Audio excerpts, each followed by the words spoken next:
எல்லாம் வல்ல எல்லா உயிர்களுக்கும் ஆதார சக்தியாக விளங்கிக் கொண்டிருக்கின்ற பரமேஸ்வரனாகிய வேதகிரீஸ்வரர் பெருமான் அன்னை மகா திரிபுர சுந்தரியுடைய பெரும் கருணையினால் இந்த 19வது ஆண்டு சித்தர்களின் திருவிழா இறைவனோடு சித்தர்களோடும் அவர்களுடைய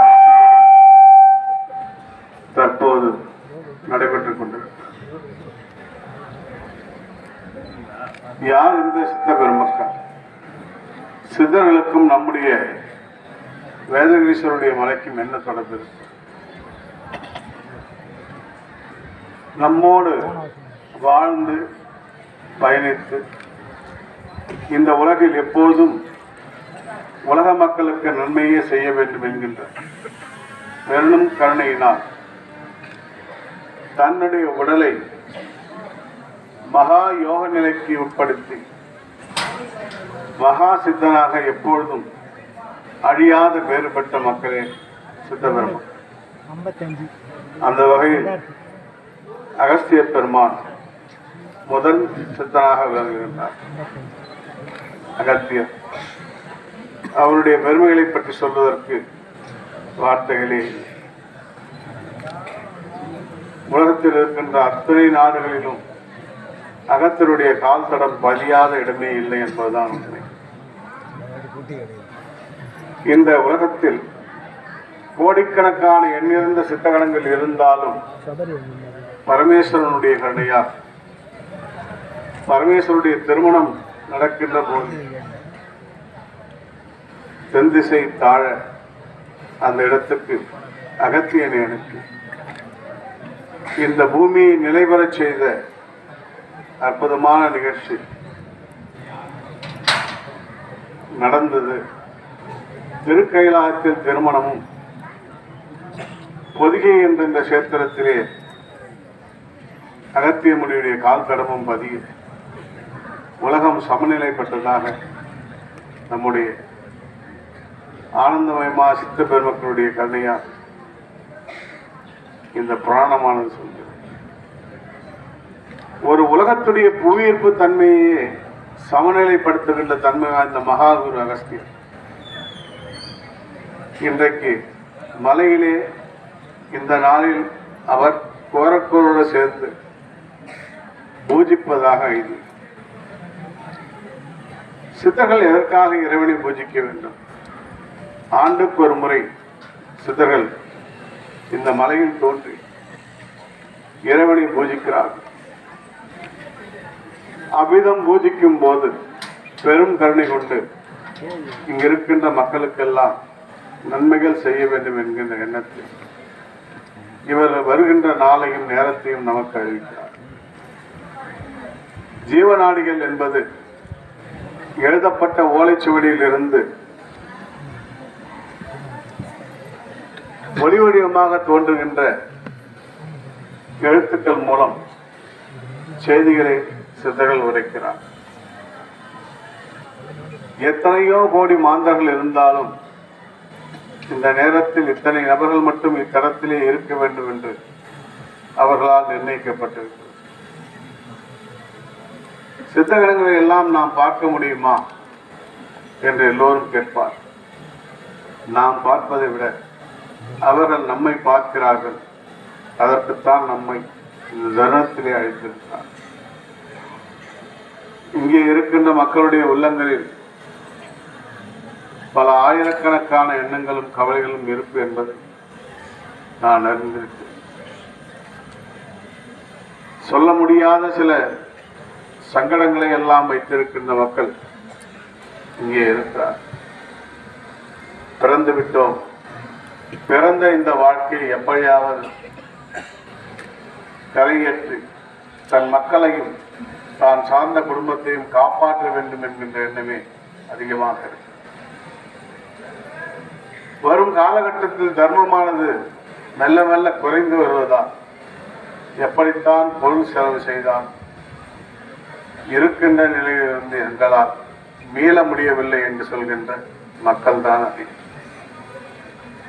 இந்த கிரிவலம் எப்படி சிறப்பானது என்பதை பற்றி விவரிக்கின்றோம். மௌன கிரிவலத்துக்கு மிகப்பெரிய சக்தி உண்டு. அதுவும் மலை மீது விட்டிருக்கின்ற பரமேஸ்வரனுடைய கருணையினால் கூடியிருக்கின்ற இந்த நேரத்தில் அமைதியாக கிரிவலம் வருதலும், உங்களுடைய ஒவ்வொரு அடித்தளத்திலும் இறைவனை எண்ணி நடக்கின்ற போது உன் உடலில் இருக்கின்ற தீய சக்திகள் அனைத்தும் வெளியேற்றப்பட்டு சித்தர்கள் நம்மோடு பயணப்படுகின்ற தருணத்தில் நல்ல ஒளியாற்றலை பெற்று நீங்கள் வீடு திரும்பு. 18 ஆண்டுகளுக்கு முன்னால் நானும் என் நண்பர்கள் மட்டுமே இந்த பயணத்தை தொடர்ந்தோம். இதை உங்களுக்கு சொல்ல வேண்டிய அவசியம் ஒரு காலகட்டத்தில் எனக்கு இல்லாமல் இருந்தது. ஆனால் பயன்பெற்றவர்கள் அதிகமாக இருக்கார்கள் என்பதற்காகத்தான் உங்களை அழைத்து இத்தருணத்திலே கிரிவலம் பாருங்கள் என்று முடித்தோம். உரைப்பது நான் என்றாலும் உரைக்க சொன்னது ஈசன் என்பதை நாங்கள் அறிவோம். இந்த பரமேஸ்வரனை பற்றி அறிந்து தெரிந்து கொள்வதற்கு இந்த பிறவி நமக்கு பட்டாது என்பதுதான் உண்மை. இந்த மண்ணிலே 2 பெரும் நிகழ்வுகள் நடந்திருக்கின்றன. ஒன்று, திருநெல்வேலி மாவட்டத்தைச் சேர்ந்த ஒரு குஷ்டரோகி. அவரை 200 ஆண்டுகளுக்கு முன்னால் இந்த அடிவாரத்தில் கொண்டு வந்து ஒரு வில்வண்டியில் வைத்து அமர வைத்து அவருடைய சொந்தங்கள் எல்லாம் அவரை விட்டு சென்று விட்டார்கள். அவருடைய உடலில் இருக்கின்ற சதைகள் அற்று போகின்ற நிலையில் அந்த மனிதனானவன் உயிர் மட்டும் வந்து கொண்டிருக்கின்ற நிலையில் அந்த வில்வண்டியிலே படுத்துக் கொண்டிருக்கிறார். இந்த மலையை அந்த காலத்தில் கிரிவலம் செய்த மக்கள் எல்லாம் மலை மீது இருக்கின்ற வேதகிரீஸ்வருடைய பெருமையை பற்றி பேசுவதை கேட்டவுடன் மலைபலம் வந்தால் அத்துணை நன்மை என்பதை அவன் கேட்ட பிறகு இங்கே கிரிவலம் வருகின்ற மக்களை பார்த்து அந்த குஷ்டரோகி கூறுகின்றான், இந்த வண்டியை ஒரு அடியாவது என்னை நகர்த்தி கொண்டு போய் சேர்த்து விடுங்கள் என்று. உங்களை போன்ற பெருமக்கள் தான் ஒவ்வொரு அடியாக அந்த வண்டியை இழுத்து கொண்டு போனார். அந்த ஆத்மாவும் வேதகிரீஸ்வரரை படுத்தபடி உயிர் அற்று போகின்ற நிலையில், தொழுநோய் முற்றிய நிலையில் வேதகிரீஸ்வரனை படுத்தபடி வலம் வந்த ஸ்தலம். ஆனால் இந்த ஸ்தலத்தில் அண்ணவன் அந்த தொழுநோயாளி கிரிவலத்தை முடிக்கவே இல்லை. ஆனால் அவனுடைய கருணைக்காகவும் அவனுக்கு மீது மனம் இறங்கி பரமேஸ்வரன் அவருடைய குஷ்டநோயை சரி செய்து மீண்டும் நடமாட வைத்த ஸ்தலம் இந்த ஸ்தலம்.